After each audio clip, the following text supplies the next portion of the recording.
ആലുവ ഗ്യാങ്ങിൻ്റെ ഒപ്പമാണ് ഒരു തുടക്കം അല്ലേ? അൽഫോൻസ് പുത്രൻ, നിവിൻ, അങ്ങനത്തെ ഒരു ഗ്യാങ്ങിൻ്റെ ഒപ്പം സുഹൃത്തുക്കൾ.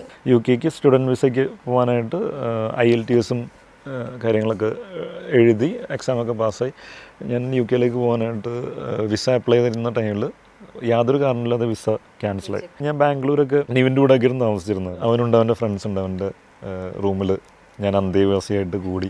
അവിടെ കുക്കിംഗ് പരിപാടികൾ, ഇവന്മാർ ജോലിക്ക് പോകും. എനിക്ക് അന്ന് മടിയാണിത് പറയാനായിട്ട്.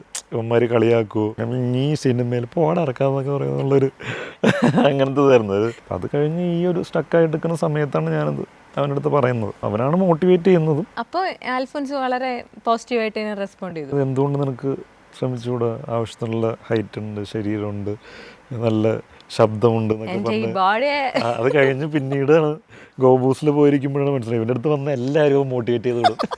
അങ്ങനെ ഒരുപാട് പേര് താടി വളർത്തിയും മുടി വളർത്തിയൊക്കെ നടന്നിട്ടുണ്ട്.